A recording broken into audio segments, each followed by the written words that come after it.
Alors, salut à tous et bienvenue pour ce premier, en réalité deuxième épisode, mais on va dire premier parce que ce n'est plus le pilote. Comme vous pouvez voir, le setup a un peu changé, hein, on va dire qu'on a upgradé un peu le tout. Je suis toujours en présence de Thibaut. Qui n'a pas du tout upgradé de son côté. Ouais, ouais, toujours au niveau masse musculaire, on est sur quelque chose d'assez exceptionnel. De toute manière. Voilà, donc aujourd'hui, on se retrouve pour parler de choses un peu plus personnelles, et notamment ce qui nous a amené à être devant vous à parler cinéma, mais à faire plein de choses qui sont liées au cinéma aussi dans nos vies personnelles. Voilà. Je te laisse développer, bien sûr, Thibaut.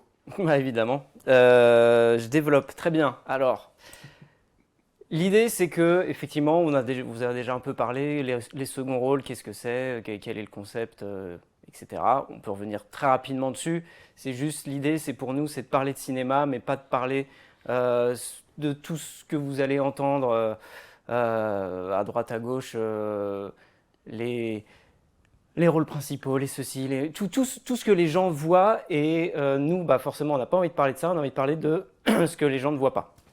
Et, euh, et en fait, on va mélanger un peu tout ça et on va vous parler, ok, de choses très mainstream, très grand public. Et à côté de ça, on va essayer aussi de vouloir parler de choses, peut-être non seulement des gens de l'ombre, mais aussi de films, de petites pépites que personne, en tout cas que peu de monde connaissent, et essayer de rassembler un peu tout ça pour montrer que le cinéma, c'est quelque chose de tellement large et fort que ça mérite d'en faire une émission telle que la nôtre. Parce que nous sommes la seule émission qui parle de cinéma au monde. Et ça, on Oui, en est et assez c'est fiers. très important de le savoir afin que nous ayons un maximum de personnes abonnées à cette chaîne exceptionnelle, n'est-ce pas? Euh, Donc non, on n'est pas les premiers à parler de cinéma, évidemment. Par contre, nous, c'est vrai que, comme disait Thibaut, on va se spécialiser dans les choses peut-être un peu plus cachées, les seconds rôles, notamment l'importance des seconds rôles, et des films sous-cotés aussi. Ça nous arrivera d'en parler. Des films surcotés aussi, parce qu'on sera aussi dans la critique négative, comme on peut dire. Donc voilà, c'est un peu le résumé de ce qu'on va essayer de vous proposer tout au long de l'année, en sachant qu'on travaille tous les deux, qu'on a des tafs qui prennent beaucoup de temps. On essaie de faire le maximum. Après, ça plaît pas, voilà, c'est pas grave. Nous, on le fait juste pour kiffer avec vous et avoir des réactions par rapport à ce qu'on vous propose comme contenu et analyse. Et puis voilà, c'est tout. Voilà, et bah écoute, on a passé toute la partie relou à chercher nos mots et à essayer d'en arriver là où on veut en arriver. Donc j'ai envie de dire, c'est parti. Non, on avait déjà fait le clap, pardon. Pourquoi L'idée, le thème d'aujourd'hui, c'est les films qui nous ont donné envie, comme l'a dit Ismaël, de travailler ou en tout cas de vivre une vie à l'hôtel du cinéma. Pourquoi? Parce qu'il y a forcément des films qui nous ont marqués quand on était jeune et on a voulu mettre en lumière aujourd'hui certains de ces films-là. Ismaël m'a donné gentiment la parole. Donc moi j'ai envie de vous parler rapidement du Cinquième élément, qui est l'un des films que j'ai vu jeune, enfant, mineur. J'ai pas d'autres synonymes là tout de suite, mais tout ça pour dire que c'est quelque chose qui m'a marqué. Euh, c'est un film qui a tout du grand spectacle, donc qui forcément marque aussi un esprit un peu jeune et qui a toujours été porté sur l'imagination, la science-fiction, ce genre de choses.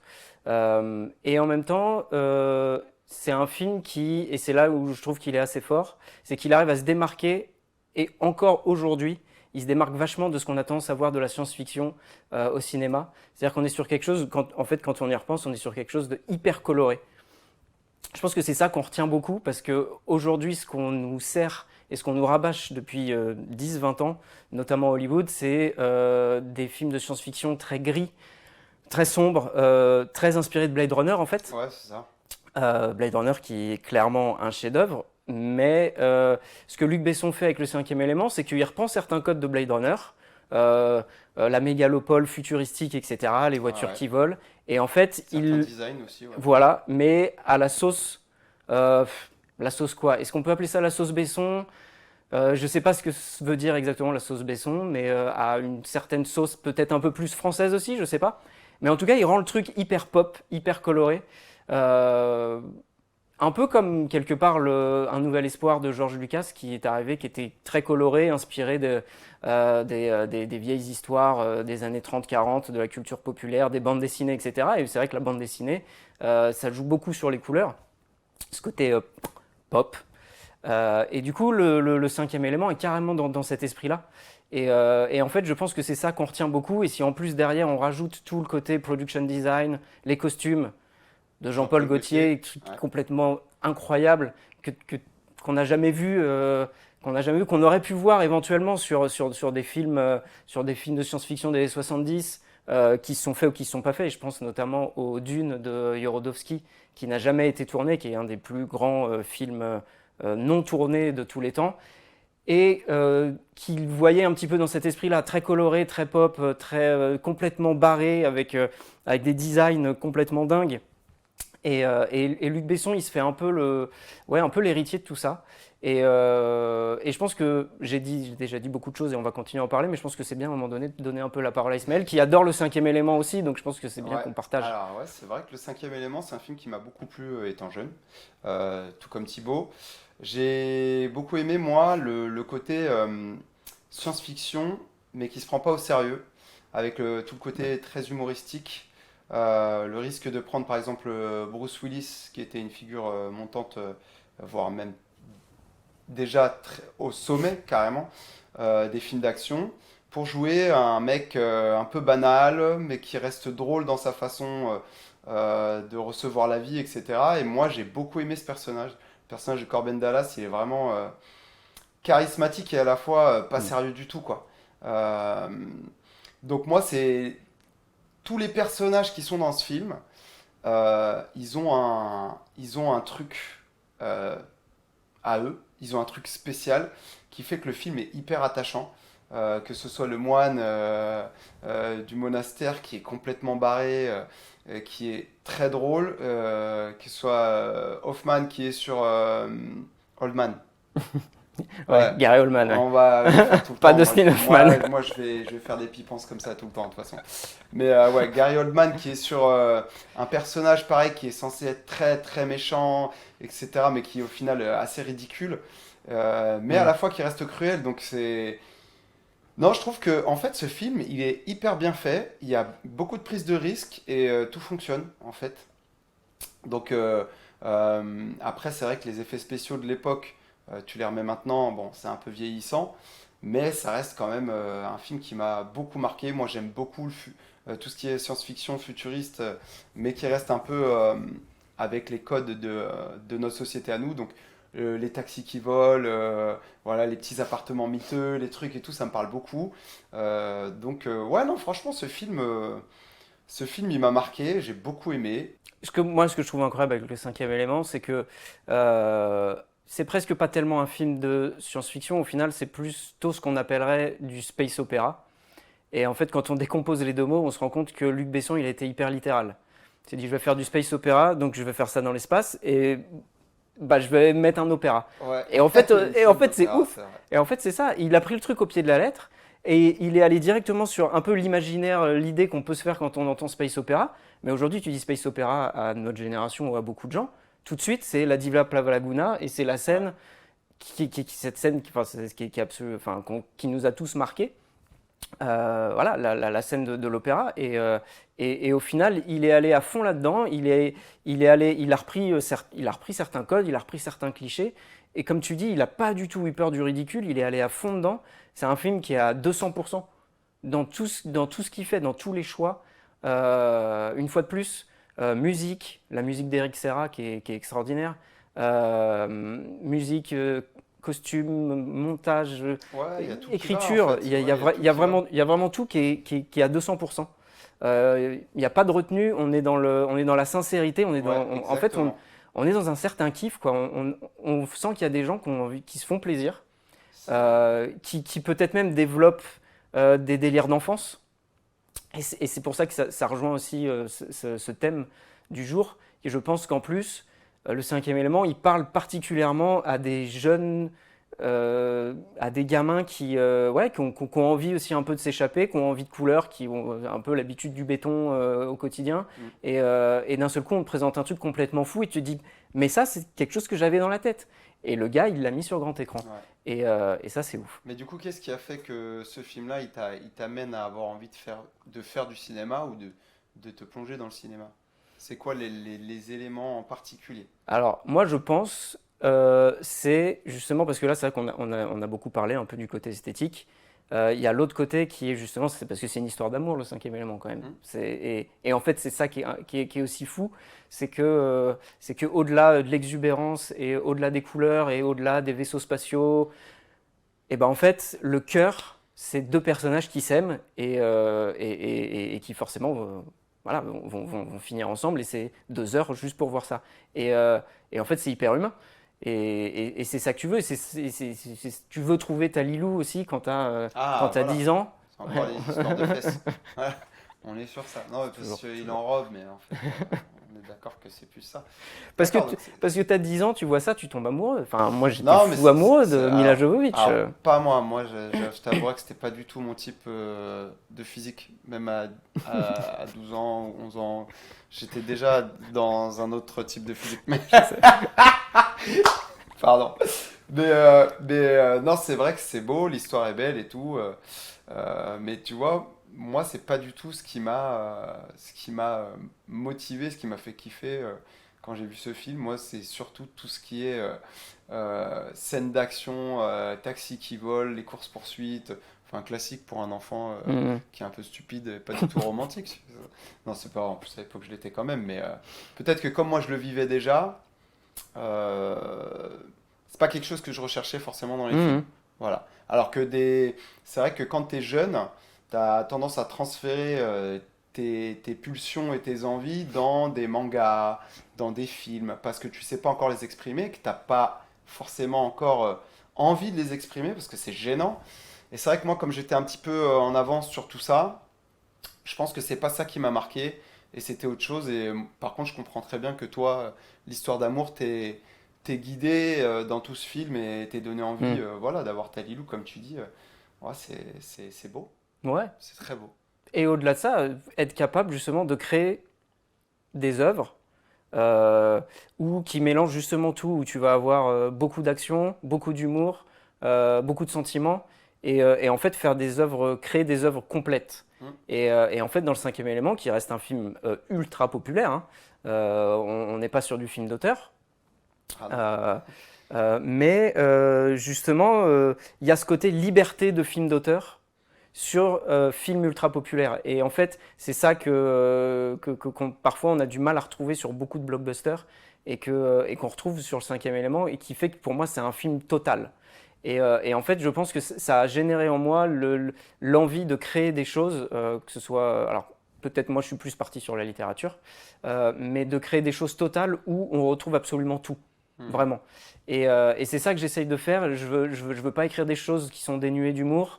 Et en même temps, je veux aussi qu'il y ait des choses intéressantes qui soient dites, qu'on aille un peu plus dans la psyché des personnages, etc. Donc, je pense que ça m'a donné envie de vouloir plaire à un grand nombre, d'être populaire dans le bon sens du terme, tout en essayant de développer aussi des choses, des sentiments bah, Qui sont humains. qui sont humains et qui me représentent. Et pour ça, je dis chapeau à Luc Besson qui a pas toujours, notamment par la suite, réussi à arriver à ce niveau. Mais là, pour le coup, avec le cinquième élément, il a mis la barre très haut. Est-ce que c'est lui qui réalise et qui produit ou est-ce qu'il fait production parce que je me suis pas renseigné moi sur comment enfin l'équipe technique et tout, Tout. mais c'est lui qui fait tout. Scénarisation, réalisation, Donc il avait production. un sacré talent à une époque et il C'est... s'est perdu quoi. Parce que quand tu Ouais, passes du Grand Bleu, Léon, Cinquième élément à Taxi et d'autres catastrophes qui sont arrivées un peu plus tard, enfin c'est quand même dommage. Voilà, après on pourra faire un épisode spécial Luc c'est, Besson plus tard. je suis tout à fait d'accord. C'est Mais encore une autre discussion et qui je pense, est très large. Mais oui, oui, effectivement, comme quoi, pour moi, ça reste, c'est clairement purement subjectif, mais pour moi, ça reste son, son apogée. Mais je peux comprendre que quelqu'un me dise je préfère Le Grand Bleu ou je préfère Léon ou quoi que ce soit. Ouais, Pour bien moi, ce sûr. sera toujours le cinquième élément au-dessus. Ouais. Moi, dans les films de Besson, si j'avais à choisir, ouais, effectivement, ce serait Léon. Moi, c'est Léon qui m'a vraiment mis dedans. Ouais, de fou. Alors, ce qui est marrant, et si tu me permets, je veux basculer sur le mien, sur le film qui m'a donné envie d'écrire et de réaliser, mais plus d'écrire, parce que c'est vrai que j'ai pas trop la patience de la technique. Moi, je suis plutôt quelqu'un d'instinctif. Et la théorie me fatigue beaucoup. Donc effectivement, tu peux pas devenir un excellent cinéaste si tu travailles pas beaucoup ta technique. Après, il y a toujours des génies, évidemment. Mais ce qui est marrant, et ça représente un peu notre relation, c'est que dans ce cinquième élément, il y a évidemment le réalisateur qui m'a donné envie de faire du cinéma et qui est figurant en mode autodérision. Pire que second rôle, là. Pire que second rôle, là on est sur un sœur de rôle, on sait même pas ce qu'il fout là, et c'est incroyable de l'avoir vu, et moi quand je le vois, je me dis waouh, ok, le gars est capable de se foutre de sa gueule, quoi. Euh, et donc c'est Mathieu Kassovitz qui est dans la scène où Corben Dallas, on sonne à sa porte, il voit rien, il ouvre la porte, et en fait il y a Mathieu Kassovitz qui relève la tête avec un chapeau où l'extérieur de l'habitation de Corben était faite, était imprimé. Et en fait, c'est lui qui essaie de le braquer. Il est pas du tout sûr de lui, on dirait un camé, un peu stressé et tout. Donc, il joue hyper bien ce rôle. Mais le voir ici, c'était incroyable. Et ce qui est plus incroyable, c'est qu'en fait, La haine, donc son premier film, c'est le film qui m'a donné envie d'écrire des films. Donc, ce qui est marrant, c'est qu'on est vraiment sur deux univers totalement différents, que ça n'a rien à voir. Et Ouais. Thibaut, qui est parti sur un blockbuster et qui part sur du film plus d'auteur, moi je pars sur un film d'auteur et c'est vrai que j'ai plus de facilité avec les blockbusters. Donc c'est marrant aussi ce paradoxe un peu. Ouais. Euh, donc ouais, moi c'est La haine, donc ce film incroyable, noir et blanc. Je déteste le noir et blanc à l'époque. Moi, tout ce qui est Charlie Chaplin et tout, j'apprécie plus maintenant de le revoir et tout, mais en fait, le noir et blanc m'angoisse. J'attache beaucoup d'importance à l'esthétisme que ce soit dans un dessin animé ou dans un film. Et le noir et blanc me dérange à l'époque. Le grain me dérange. Je parle bien de la vidéo, je parle pas des photos, parce que les photos c'est encore autre chose. Mais le grain me dérange, tout me dérange. Franchement, le noir et blanc c'est une angoisse pour moi.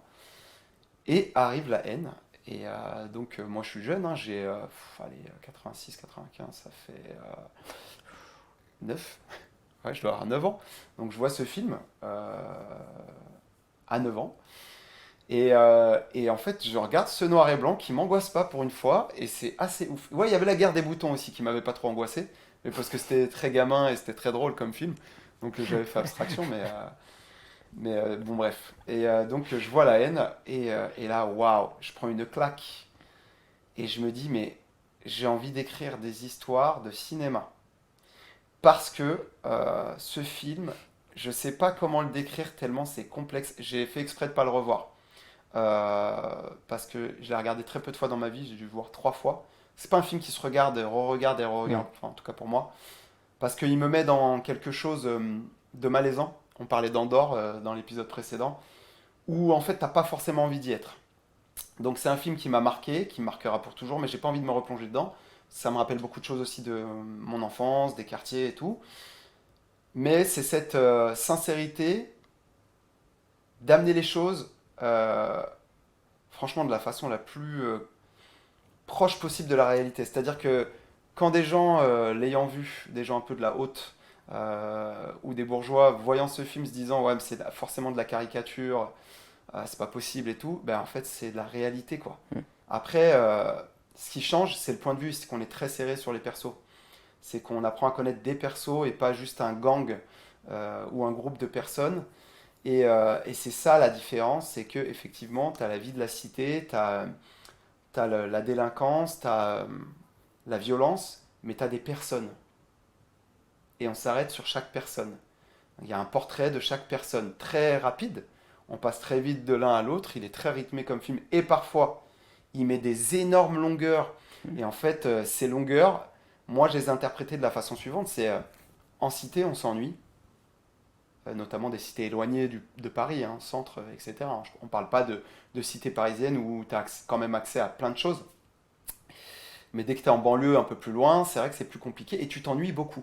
Et il y a des plans très longs où on s'ennuie avec les personnages, mais où c'est fou parce qu'en fait on est avec eux. On vit la chose avec eux. Et pour moi qui viens d'une cité, je sais exactement quel type d'ennui c'est. Je sais exactement comment me positionner. Et mon esprit, quand il regarde ça, il est OK. Pour certains, ça a pu paraître très long, ça a pu paraître des plans qui n'étaient pas utiles, mais en fait, pour retranscrire l'ennui et la longueur d'une journée en cité, parfois, eh bah, tu pouvais pas faire autrement en fait. Que ces longs plans, je sais qu'il prend des plans très larges, où en fait, tu as une immensité, tu as une espèce de désert, alors qu'en fait, il y a des bâtiments, mais tu as une impression de désert, de scène désertique où il n'y a pas beaucoup de personnages et où en fait tu as un mec qui est posé là et ouais, et il se fait chier. Et bah ça c'est la vraie vie en cité et c'est marrant parce que c'était hyper bien retranscrit. Chaque personnage est intelligemment écrit puisque tu as le juif de cité qui à l'époque, parce qu'on vient d'une époque où juifs, musulmans, chrétiens, on était dans les mêmes quartiers et il n'y avait pas de problème en fait.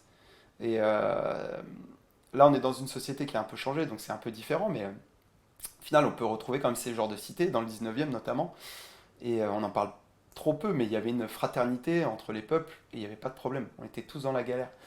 Et donc, ces trois mecs d'origines différentes, de religions différentes, qui se retrouvent et qui sont les meilleurs potes, et comment sur une soirée, tout peut partir en comme ça je dis pas le mot, mais tout peut partir en vrille à cause d'un mauvais échange, une mauvaise interprétation.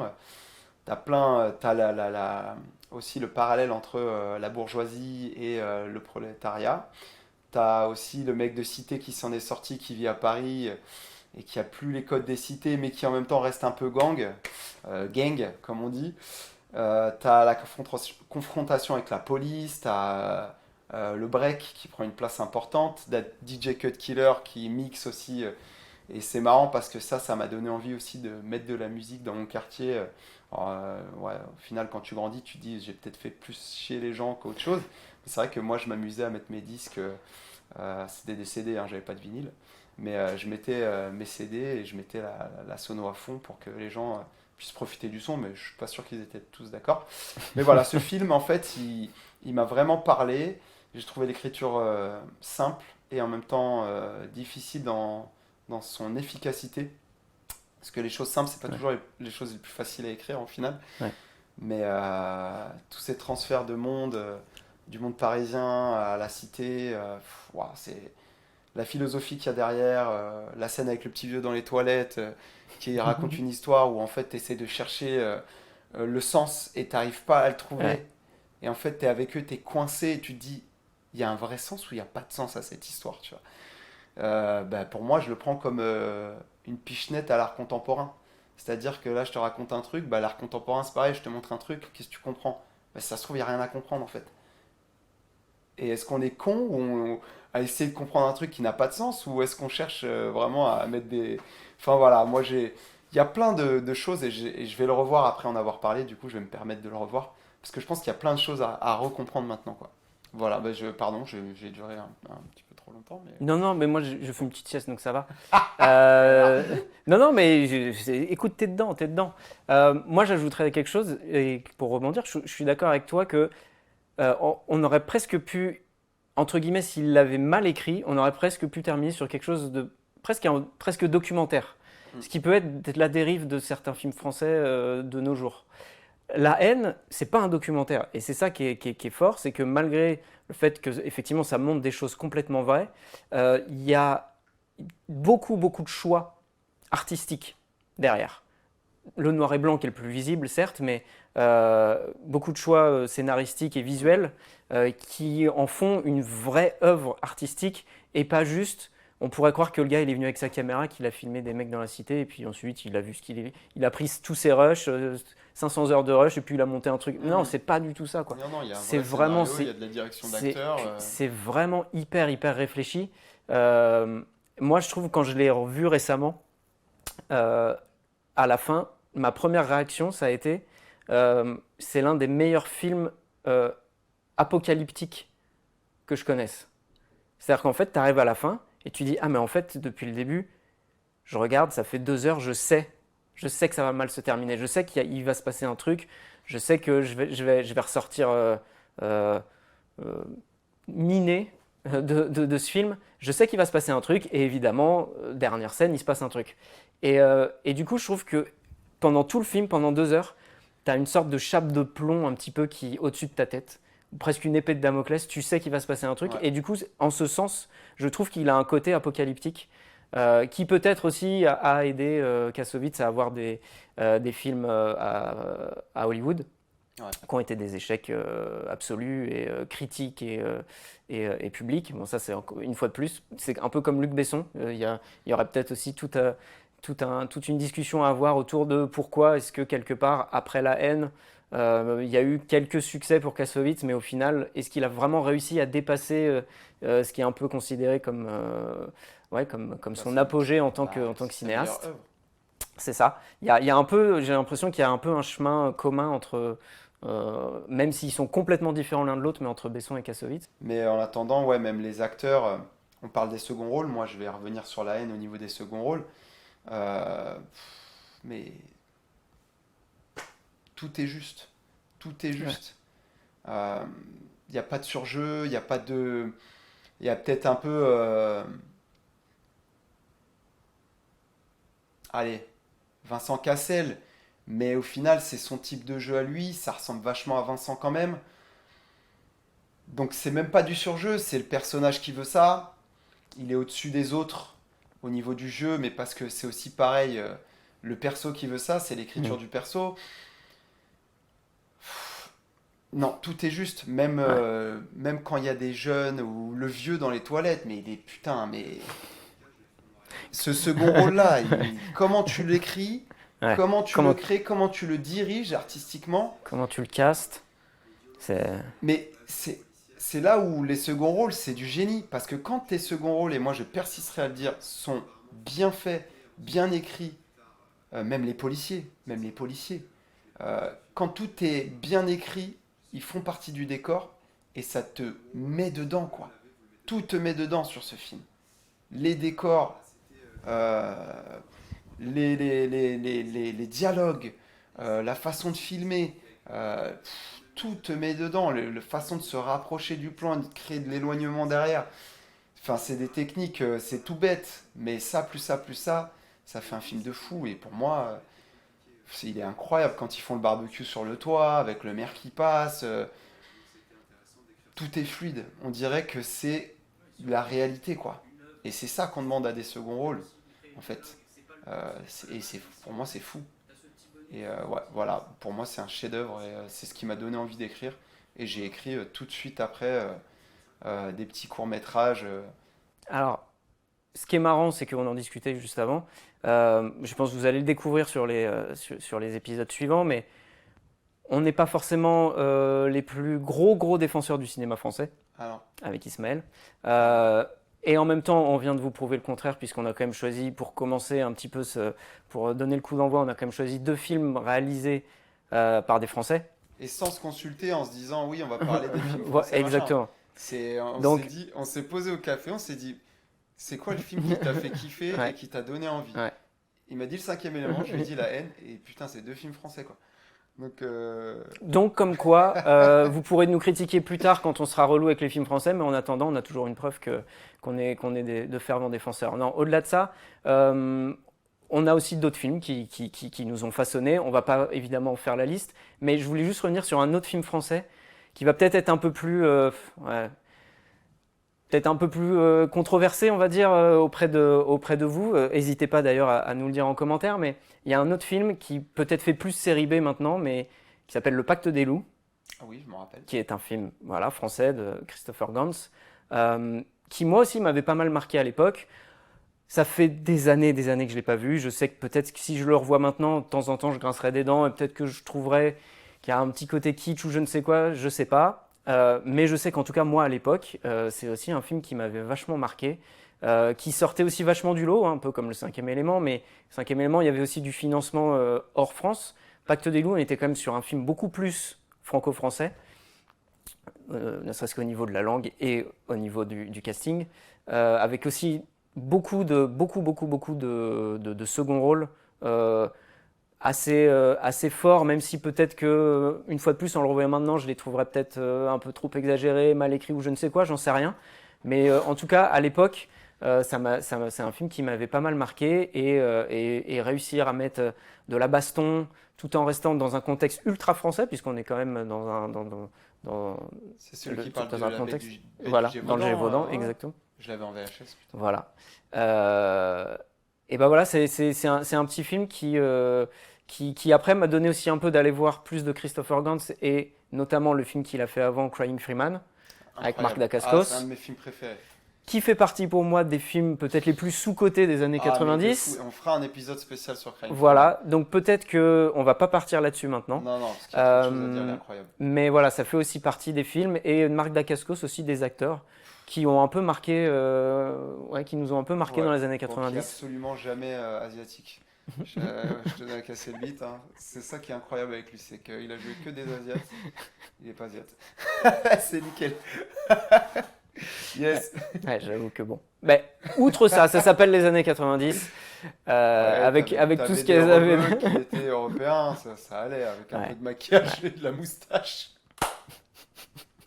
Voilà. Oh, Mais voilà. putain, Mais je donc peux pas. le cinéma français a réussi à finalement aussi à nous pousser, à nous donner envie de faire des choses et surtout, je pense, à nous donner envie de découvrir d'autres choses et d'aller justement taper dans un cinéma différent, américain, asiatique, russe, tout ce que Mais tu tu veux. sais, je pense que c'est parce qu'on a vu des bons films français de base qu'on est critique et dur envers les films français de maintenant. Enfin, depuis. Voilà. C'est que en ayant vu qu'avec peu de moyens pour La Haine ou avec beaucoup de moyens pour le cinquième élément ou d'autres films, on pouvait faire quand même quelque chose. Et que du coup, c'était pas pardonnable de pas être capable de faire de bons films. Voilà. Euh, mais on peut se laisser aussi la possibilité de reparler des films qui nous ont donné envie sur d'autres podcasts, Bien sûr. voilà, sur ouais, des petits épisodes comme ça de Voilà. temps en temps. Il y en a beaucoup dont on n'a pas parlé. Ouais. Juste très vite, on parlait de Bruce Willis tout à l'heure sur le cinquième élément. Pour moi, il y a L'Armée des Douze Singes également qui a été Ouais, une influence, sous-côté, de ouf mais sous-côté. sur moi, qui est justement le pendant quasiment inverse du cinquième élément. C'est-à-dire que là, on est sur une science-fiction qui est sale, où on se sent pas bien, Ouais, c'est malaisant. mais qui est tellement bien écrite et qui est en plus inspirée d'un court-métrage français d'il y a des années 60, si je dis pas de bêtises, de Chris Marker. Et ça, on en parlera aussi plus tard parce que c'est hyper important, parce que ce court-métrage est un chef-d'œuvre absolu que tout le monde devrait avoir vu au moins une fois dans sa vie. L'autre chose dont je voulais parler, et je pense que ça vous surprendra pas, mais on n'a pas parlé de Star Wars évidemment, parce que je Ouais. pense que c'était presque trop évident par rapport aux films qui nous ont Bah ouais. façonnés, qui nous ont donné envie de devenir les artistes ratés qu'on est devenus. Mais, Ou pas encore devenu. Artiste. ouais, bon, du coup le raté il était vraiment plus pour moi. Non. Mais Star Wars, une fois de plus, on en parlera des milliards de fois, donc on va pas épiloguer dessus, mais bon voilà, Star Wars quoi. Star Wars, c'est fou, mais en plus, ce qui est marrant avec ces films, c'est que c'est pas les mieux écrits, quoi. C'est ça qui est terrible, c'est que Star Wars, c'est vraiment un univers où tu te plonges, mais où si tu as envie de relever les erreurs et les trucs qui sont cheap, mais tu peux à l'appel, quoi. Tranquille. Mais il y a un truc qu'on expliquera plus tard, bien sûr. Je pense qu'on l'expliquera plus Ouais. tard. Mais après, il y a tas d'autres films, hein. Moi, il y a les Jurassic Park, il y a les Terminator, il y a des gros blockbusters comme ça qui m'ont marqué. Robocop 1, qui est ultra violent. Enfin voilà, je Ouais. pense qu'on a vraiment beaucoup de choses à vous proposer. N'hésitez pas s'il y a des films dont vous voulez qu'on parle et où on les a vus. C'est de mieux, Au c'est pire, mieux on fera en sorte de les de regarder. les Si... regarder, mais ouais. Mais Partez du principe qu'on a quasi tout vu quand même, hein. À peu de choses près. non, il y a des, il y a moi, bah, tu sais quoi, on pourra aussi parler des chefs-d'œuvre qu'on n'a jamais vus. Et bah tu sais quoi, j'y pensais. On va pas vous spoiler, mais ouais. Il y a des chefs-d'œuvre qu'on n'a pas vus et ouais, peut-être qu'on a peur d'être déçus, je sais pas. Voilà. En tout cas, il a vu la guerre des boutons. Moi, je l'ai pas vu. T'as pas vu La Guerre des Je boutons? pense pas. Oh Ou putain. alors, je me souviens pas. Celui en noir et blanc, le vrai, hein. Classic shit. Incroyable. Ouais. Mais Je un suis film pas de sûr de fou. l'avoir vu en entier. Un film de fou, mec. Ok. Non, non, à voir, à voir. Ok, bah voilà, hein, je Eh bah pense qu'on est écoutez, bien. je pense qu'on a fait le bon tour. On n'a pas dépassé l'heure. Je crois même qu'on est en dessous. On essaye hein, de faire ce qu'il faut, mais c'est pas facile. Ouais. Mais écoutez, on vous l'a dit. N'hésitez pas à laisser des commentaires. N'hésitez pas à envoyer des textos, à envoyer des fax. On répond. Ouais, des mails sur le chat Caramel. Non, mais en vrai, voilà, faites-nous des retours sur les formats. On sait que c'est un peu long, mais on a envie de se laisser aussi un peu discuter parce que tout va vite de nos jours. Et pareil, je pense que ça, on en parlera dans des épisodes, de la façon de faire les films de maintenant, où on prend plus trop le temps. Bah, nous, on a envie de prendre juste pile poil le temps qu'il faut pour développer des idées et pas être dans le rush. Ça plaît, tant mieux. Ça plaît pas, bah, c'est pas grave. Allez voir Squeezie, ça dure pas longtemps, c'est drôle. Ça vous permet de vous vider le cerveau. Nous, on essaye justement de créer quelque chose où on peut échanger. Donc, commentez. Si vous avez 3 heures à mettre dans Avatar, franchement, vous avez bien 40 minutes à mettre dans les seconds rôles. Ouais, Je finirai là-dessus. parfait. Salut! À la prochaine.